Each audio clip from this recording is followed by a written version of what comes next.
semua, kita bertemu lagi pada pembelajaran IPA kelas 8 pada materi usaha dan pesawat sederhana.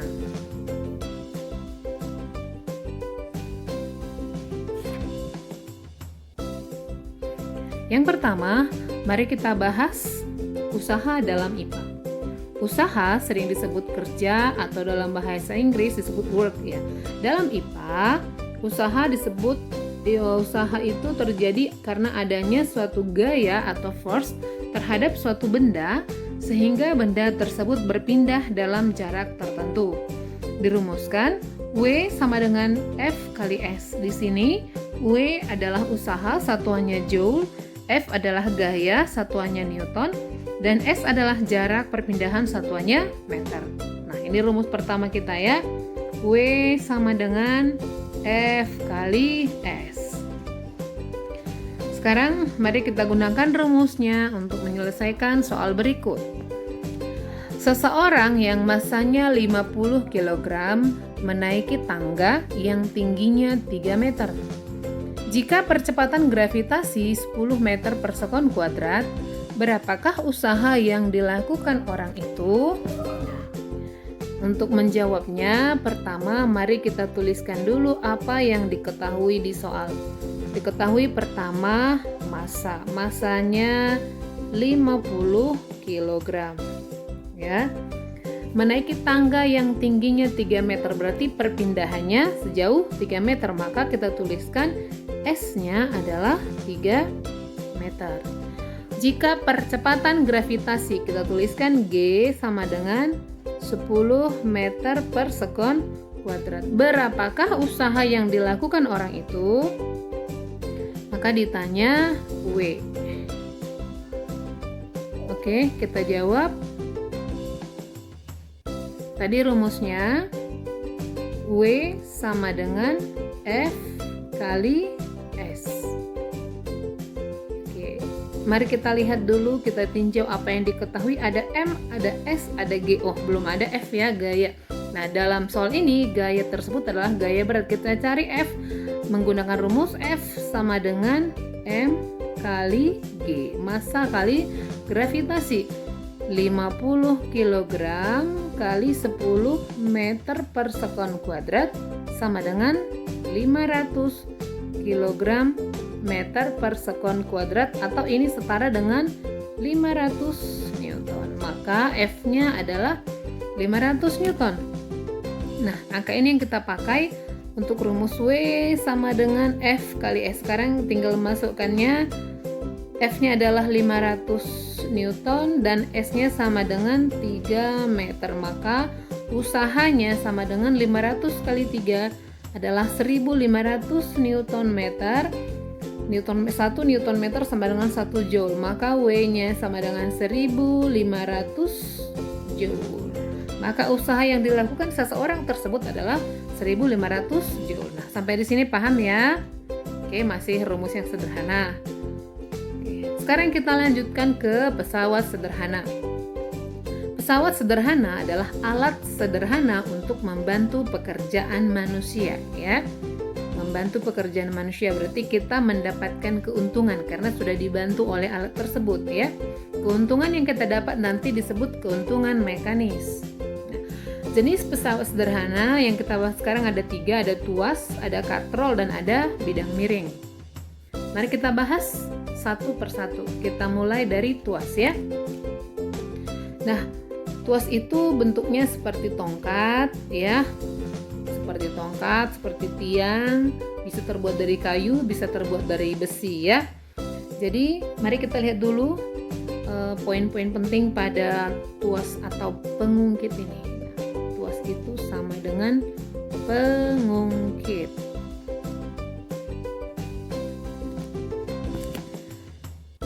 Bagian yang dipegang oleh si anak ini disebut titik A. Titik A ini disebut titik kuasa.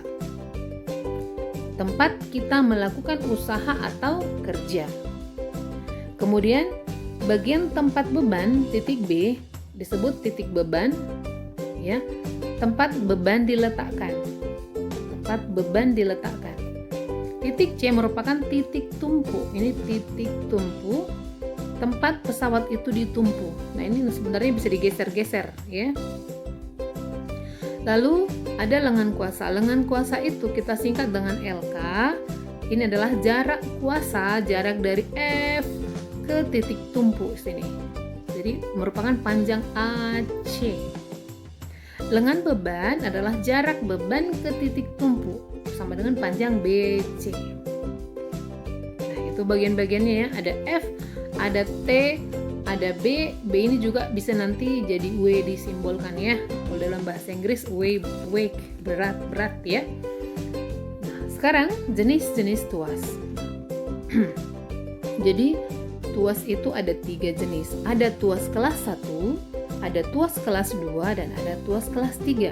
Apa perbedaannya?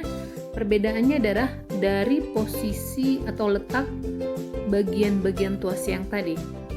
Beban, titik tumpu, dan gaya. Ya.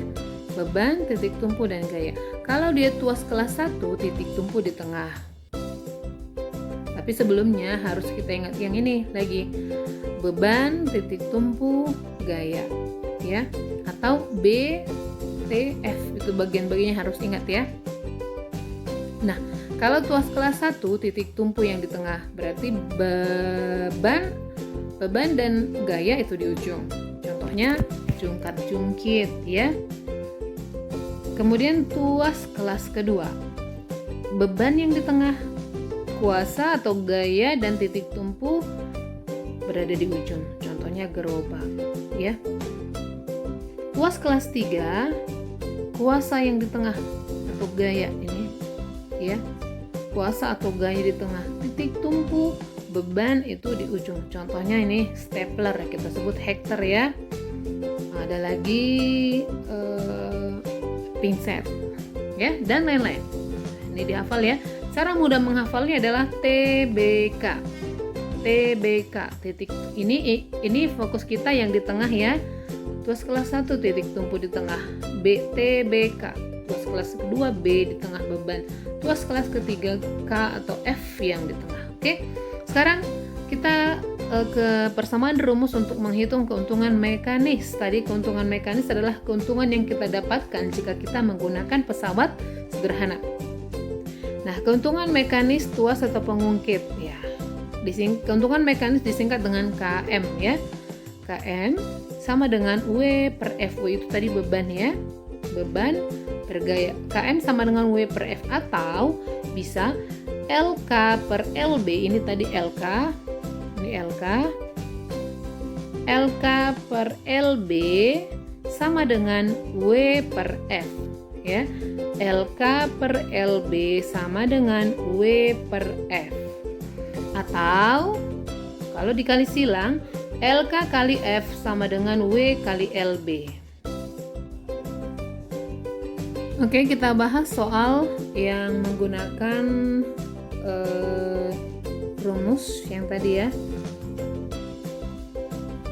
Perhatikan gambar di samping. Hitunglah berat beban yang harus diangkut tuas tersebut serta keuntungan mekanisnya. Nah, ini gambarnya ada sebuah tuas dengan panjang LK 5 meter, LB-nya 2 meter dengan F sama dengan 100 Newton. Nah, kita tuliskan itu ya sebagai daftar yang diketahui. Diketahui F-nya sama dengan 100 Newton dengan LK 5 meter, LB sama dengan 2 meter. Ditanya hitunglah berat beban, berarti ditanya W. Ini yang pertama ya. Yang kedua, keuntungan mekanis. KM-nya sama dengan berapa? Oke, mari kita jawab. Nah, kita gunakan rumus ya. LK per LB sama dengan W per F. Masukkan angkanya. LK-nya 5 meter per 2 meter sama dengan W per F 100. Habisin ya. Tinggal 5 per 2 sama dengan W per 100. Kita kali silang. 2 kali W sama dengan 5 kali 100. 2W sama dengan 500. Maka W sama dengan 500 dibagi 2. KW sama dengan 250 Newton. Artinya, jika gaya yang kita gunakan untuk dengan kuasa 5 meter dengan beban 2 meter, maka kita bisa mengangkut beban seberat 250 Newton. Nah, cari keuntungan mekanisnya. KM-nya sama dengan, ini kita kasih tanda bintang 1 dulu ya. Oke, KM-nya sama dengan berapa? Kita cari KM, rumusnya boleh kita pakai LK per LB. LK per LB sama dengan 5 meter per 2 meter. Habis tadi sama dengan 5 per 2 sama dengan 2,5. Maka keuntungan mekanisnya adalah 2,5. Oke. Sekarang kita lanjutkan ke katrol. Nah, katrol itu adalah benda berbentuk piringan yang di tepinya ada uliran tempat tali ya. Nah, katrol itu ada 3 jenis. Ada katrol tetap, ada katrol bebas, dan ada katrol majemuk ya. Keuntungan mekanis untuk katrol tetap adalah 1. W per F sama dengan 1. Sekarang kita lanjutkan ke bidang miring ya. Jadi bidang miring itu adalah suatu bidang yang diletakkan pada ketinggian tertentu ya, untuk menaikkan suatu beban. Misalnya tangga yang diletakkan pada ketinggian tertentu untuk menaikkan suatu beban ke atas ya. Jadi ini perhatikan bagian-bagian bidang miring. Nah, ini bidang miringnya. Ini punya panjang lintasan sepanjang S. Ini beban yang mau dinaikkan seberat W. Ini gaya sebesar F. Ini tinggi bidang miring H. Ya. Keuntungan mekanis bidang miring dihitung dengan rumus ya. KM sama dengan S per H sama dengan W per F ya. Dengan W adalah berat beban, satuan Newton. F gaya dorong, satuannya juga Newton. S itu panjang lintasan, satuannya meter, dan H adalah ketinggian bidang miring, satuannya meter. Oke, mari kita bahas soal. Cermati gambar bidang miring di samping. Ya, jika besar gaya F adalah 60 Newton, tentukan A. Keuntungan mekanis bidang miring, dan B. Berat beban. Kita jawab yang pertama. Tapi kita buat dulu apa yang diketahui. Diketahui F-nya sama dengan 60 Newton. Ya, di sini ini ketinggian ya. H sama dengan 3 meter. Ditanya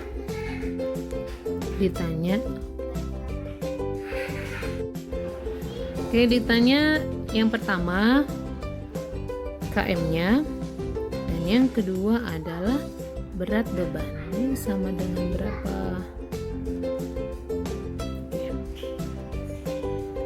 Mari kita jawab ya. Oke, kalau kita mau menghitung KM, kita harus ada F atau W atau S dengan H. Tapi ini S-nya belum ada, berarti kita cari dulu S ya. Cari dulu S atau panjang lintasan nih. Cari panjang lintasan. Nah, kita gambar segitiganya. Ini yang 3 meter, 4 meter, ini yang ditanya berapa. Jadi, untuk menghitung S-nya, kita gunakan rumus Pythagoras ya. Rumus Pythagoras kita cari S di sini sama dengan akar kuadrat dari 4 kuadrat tambah 3 kuadrat sama dengan akar dari 4 kuadrat itu 16 tambah 9 sama dengan akar dari 25 sama dengan 5. Maka S-nya sama dengan 5 meter. Udah dapat S-nya. Sekarang udah bisa kita hitung KM ya. Kita jawab yang A. KM sama dengan S per H sama dengan 5 per 3. Oke, KM sama dengan 5 per 3.